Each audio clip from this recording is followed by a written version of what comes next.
안녕하세요. 시리얼 킬러의 전화입니다. 오늘 얘기할 주제는 안전운임제입니다. 지난 6월 7일 전국민주 노동조합 총연맹 공공운수노조 화물연대본부가 안전운임 일몰제 폐지를 요구하며 총파업을 시작했었습니다. 전체 화물 노동자 중 화물연대 조합원이 2만 5천 명으로 약 5% 수준이지만 이들 중에는 시멘트와 컨테이너 화물차를 모는 조합원들이 많다고 확인됐었고, 이에 따라 건설자재나 수출입 물류의 운송부터 늦어질 수 있다고 확인되었는데요. 다행히 또 6월 15일 화물연대가 국토교통부와 극적으로 합의를 이뤘습니다. 양측은 안전운임제를 지속 추진하고 품목 확대 등을 논의하기로 합의했죠. 파업을 하는 동안 역시 곳곳의 산업 현장은 작업이 중단이 되었고, 주류업계의 제품 출하 및 공급 차질도 빚는 등 어려움을 겪었습니다. 그렇다면 화물연대는 왜 파업을 하게 되었는지 알아봐야 할 것 같습니다. 최근 경유가가 리터당 2,000원을 돌파하면서 화물 노동자들이 매달 유류비가 수백만원 추가 지출이 되고 있지만 제도적 안전망이 갖춰지지 않아 생존 위기에 내몰리고 있다고 합니다. 이봉주 화물연대 위원장은 경유가 인상에 따라 대형차 기준으로 경유가 인상분만 따졌을 때 한 달에 추가로 또 들어가는 비용이 한 280만원 정도 된다면서, 현재는 한 달에 250만원에서 300만원 정도 벌던 노동자가 자기가 번만큼 기름값을 더 내고 있다. 그런데도 운반비는 그대로다. 화물 노동자들이 감내해야 하는 고통만 늘어나고 있는 상태라고 말했었죠.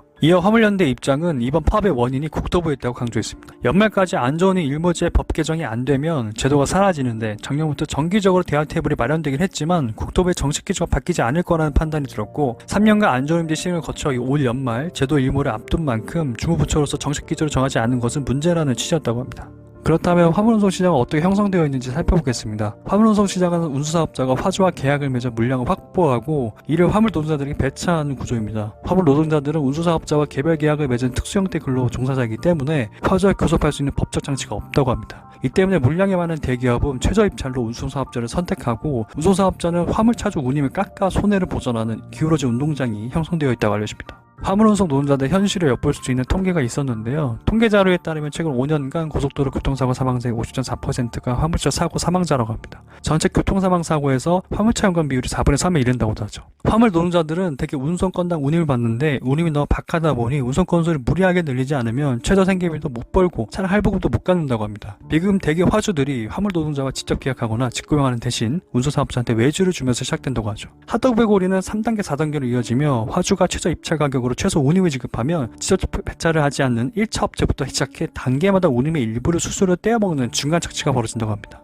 이러한 상황 속에서 이번 파업의 이유였던 안전운임 일몰제가 무엇인지 좀 더 살펴볼 필요가 있을 것 같습니다. 안전운임제랑 화물운송 종사자들의 적정 임금을 보장해 과로, 과적, 과속을 방지하겠다는 취지로 2020년 도입된 제도로 화물차주와 운수사업자가 지급받는 최소한의 운임을 보장하는 것이라고 합니다. 이어서 일몰제랑 시간이 지나면 해가 지듯이 법률이나 각종 규제의 효력이 일정 기간이 지나면 자동적으로 없어지도록 하는 제도이며, 수출입 컨테이너 시멘트 품목에 한해 2020년 시행돼 2022년까지 3년 일몰제로 도입되었습니다. 본래 안전운임제의 취지는 화물차의 적은 운임 때문에 한 번이라도 더 많이 운송하려다 보니 과적의 과속, 졸음운전 같은 위험한 지주가 계속되어 왔고, 최소 운임비를 보장하여 무리하지 않게 운송하라고 2년 전에 도입한 게 바로 안전운임제라고 합니다. 컨테이너 시멘트 품목에 한해 화주가 지급해야 하는 최소한의 운임을 강제한 안전운임제가 2018년 3월 국회 본회의를 통과 후 2020년에 시행되었죠. 국토부는 화물차 운임이 운송업체 간 과당 경쟁과 화주의 우월적 지위로 인해 매우 낮게 측정되고 있는 저운임 상황을 해소하고, 화물 운전자의 수입 보전을 위한 과로, 과속, 과적 운행을 구조적으로 해결하기 위해 화환법을 개정해 화주가 지급해야 하는 최소한의 운임을 강제했습니다.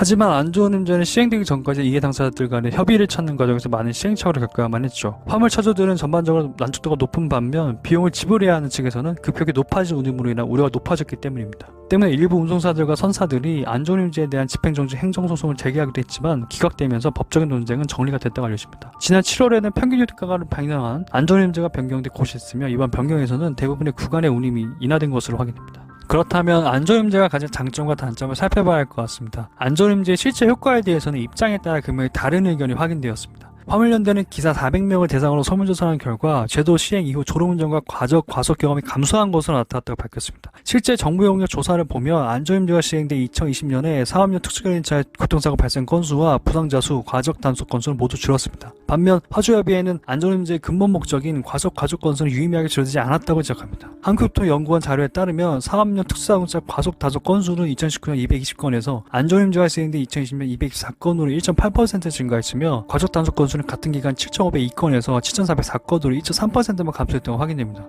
가족과 과정 모두 속백 변화가 있었으나 눈에 띄는 차이가 나타났다고 보기 힘들다는 의견이죠. 반면 사망자 수는 20% 가까이 증가했고 과속, 단속 건수도 조금 늘었다고 말합니다. 화주단체는 이런 부분을 강조하며 유의미한 효과가 있다고 보기 어렵다고 반박하고 있죠. 이와 반대로 안전운임제는 과속을 단속하고 운행시간을 제한하는 것보다도 근본적인 처방으로 화물운송 사업의 구조적인 문제를 개선함으로써 화물노동자들의 삶의 질을 높이는 데 있었다는 점이고, 연구에 따라서 차이는 있지만 안전운임제를 적용받는 화물노동자들의 졸음운전, 과속 경험은 10에서 20% 정도 의미 있는 감소를 보여주고 있다고 합니다. 특히 컨테이너 차량의 12시간 이상 장시간 운행은 거의 사라지고 있는 것으로 보고되고 있죠. 일부 언론에서는 화물차의 교통사고율과 사고자 수를 인용해가며 안전운임제가 효과가 없다고 주장하고 있습니다. 하지만 전체 화물차 360만 대 중 안전운임제를 적용받는 화물차가 약 3만 대에 불과한 점을 생각하면 어처구니지 않은 주장이라는 것이죠.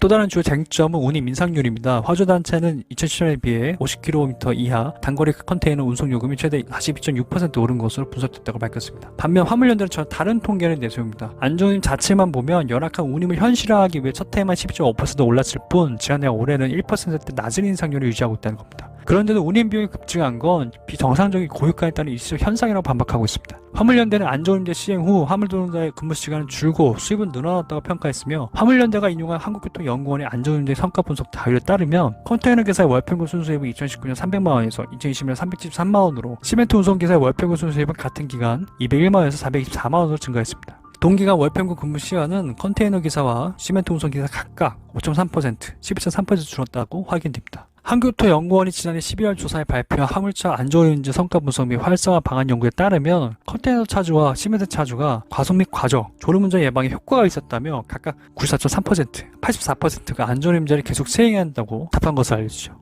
안전운임제가 어떤 변화를 가져왔는지 사례를 통해 더 쉽게 이해할 수 있을 것 같습니다. 안전운임제가 정착되기 전 경기도 부산 편도를 두 차례 싣는 경우 보통 밤 11시 무렵 부산시내에서 대기하다가 수입 화물을 싣고 하루 일을 시작하고 밤새 고속도로를 달린 뒤 새벽 1시쯤 휴게소에서 4시간 쪽잠을 자고 일어나 목적지인 경기도 인근 공장으로 향한다고 합니다. 새벽 5시에는 출발해야 출근길 분비는 시간을 피할 수 있기 때문이죠. 공장에 수입 화물을 내린 뒤 인천항이나 경기도 의왕내륙 컨테이너 기지 터미널에 들러 빈 컨테이너를 반납하고 오후 3시쯤 경기도 남양주, 파주, 용인 등에 있는 공장에서 수출 컨테이너를 받아 다시 부산으로 향한다고 합니다. 부산시장에 도착해 화물을 내리면 밤 10시간 넘으며 쪽잠을 잔 4시간과 중간중간 밥 먹는 시간 등을 빼면 꼬박 하루 20시간을 일한 셈이죠. 이렇게 일하는 것을 일컬어 화물운송 노동자들 사이에서 한탕을 띄웠다는 은어를 쓴다고 알려집니다. 돈은 벌지만 주 120시간에 이르는 노동시간이 문제였다고 합니다. 수입 화물을 공장에 가져다 주고 다시 수출 물품을 싣고 내려오는 편도 운행에선 밥 먹고 씻고 잘 시간조차 내기 힘든 것이죠.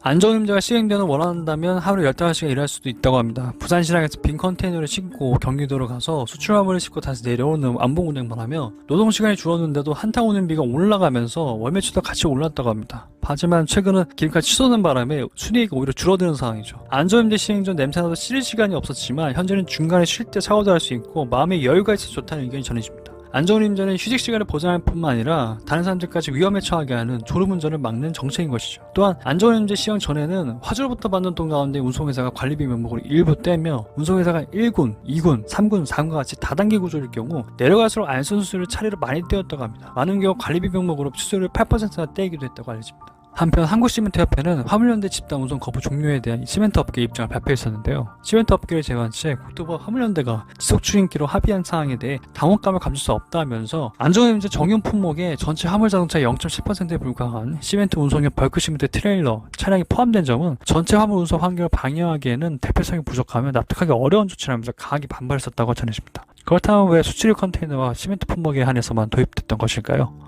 원래 정부는 2008년부터 안전운임제 도입을 검토했습니다. 하지만 기업들이 물류비 증가로 경쟁력이 떨어진다며 반대해 10년 동안 표류했었죠. 그러다 문재인 정부가 다시 100대 국정과제에 안전운임제 도입을 약속했습니다. 하지만 당시 야당이던 자유한국당이 반대했고, 당시 국회 회의록을 보면 자유한국당 의원들은 시간경제 체제를 흩뜨리는 사회주의다, 과거 소련도 가격 통제하다가 망했다며 안전운임제를 반대했습니다. 그리고 컨테이너와 시멘트 운반 두 차종에 한해 3년 동안만 시행해보자 타협했습니다. 대신 2년 뒤에 국토부가 시행 결과를 보고하라는 조건을 달았습니다. 하지만 국토부의 보고 일정은 무기한 지연되고 있습니다. 국토부는 올해 초부터 국토위를 드나들며 조율을 시도했지만 대선에 이어 지방선거 등이 겹치며 일정을 잡지 못했죠. 안전운임제 일몰을 앞두고 충분한 논의를 거쳐 법 개정을 해야 할 국회가 제 역할을 미루던 채 정치 일정에만 몰두하는 것은 직무유기라는 비판도 나오고 있다고 합니다. 현재는 21대 국회 후반기 원구성으로 인해 상임위 의원 명단이 불확실하다며 여전히 일정 못 잡고 있는 상황입니다.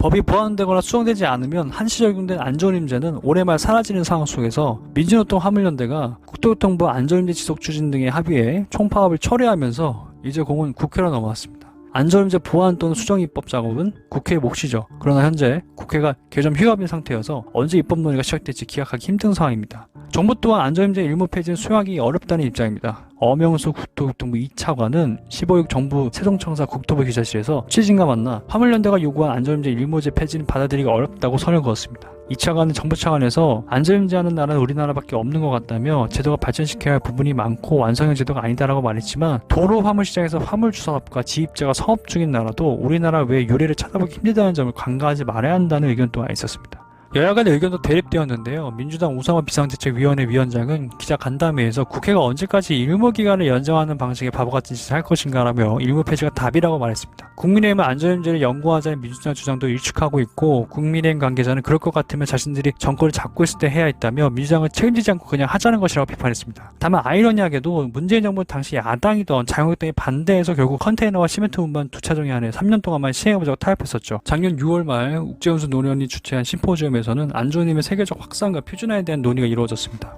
국제도동기구의 운수 부분 안전지침 세부 내용 발표로 운임과 안전의 연계성에 대한 국제적 동의가 확인된 자리였고 이처럼 안전 운임은 되돌릴 수 없는 세계적 흐름이 되고 있다고 확인됩니다. 화물운송 노동단의 파업을 두고 주호부처의 국토교통부를 비롯해 문재인 정부는 집단운송 거부 사태를 불렀습니다. 물류산업의 안전과 화재들의 입장 고려할 수밖에 없는 국토교통부가 그렇다 치더라도 특수고용 노동자들의 노동 환경 개선을 주요 과제로 삼아야 할 노동부 장관이 화물운송 노동자들의 파업을 집단운송 거부 사태로 얘기해야 할까요? 이런 식에 기반하면 이들의 파업은 개인사업자들이 담합해 자신들의 이익을 위해 화재들과의 화물운송 계약상 의무를 이행하지 않고 업무를 방해하는 불법 회의가 된다고 하죠. 적어도 노동부는 이번 화물운송 노동자들의 파업 사태에서 자기 역할을 명확하게 해야 하며 화물운송 노동자들의 파업에 대해 혈서 법의 한계를 들어 집단운송 거부 사태로 명명하며 정말 보존을 마치며 불법 엄단만을 이야기하는 거 옳지 않다고 생각합니다. 안전 문제는 물론 혹자들은 노동자들이 안전을 명분으로 임금만 올리려 한다고 비난하지만 노동자들의 건강과 안전을 보장하는 임금은 노동자 개인의 이익만이 아니라 안전 문제에 대한 훌륭한 대안도 될 수 있다고 생각합니다. 화주 단체가 안전임대를 통해서 경영 부담을 느끼고 폐지를 원했다면 그들이 느꼈던 부담은 화주 차주분들에게는 똑같은 부담을 넘어서 위험하지 않을까 생각합니다. 일각에서는 안전임대를 유지하면 시장경제체제를 흐트러뜨릴 수 있다고 주장합니다. 그러나 시장경제체제에서는 갑이 의를 착취할 가능성이 매우 높다고 생각합니다. 이런 경우는 정부의 적절한 개입이 필요하다고 생각하며 더 큰 자본과 영향력을 갖고 있기 때문에 화물 차주보단 운송사업자와 화주가 더 갑일 수밖에 없지 않을까요? 이해관계가 얽혀 있어서 분리할 수밖에 없다면 정부업계가 더 관심을 기울이고 적극적인 노력으로 화물 차주분들이 최소한 인간다운 삶을 살 수 있게 보장해줘야 되지 않나 생각합니다. 그도 저녁이 있는 삶, 씻고 휴식할 수 있는 기본적인 삶이 필요하지 않을까요? 더 많은 근로자들의 기본 권리와 임금이 지켜져야 그만큼 더 많은 대한민국 국민들이 행복해질 수 있는 시작이 되지 않을까 생각합니다. 오늘 영상 시청해주셔서 감사합니다. 당신의 생각은 어떻습니까?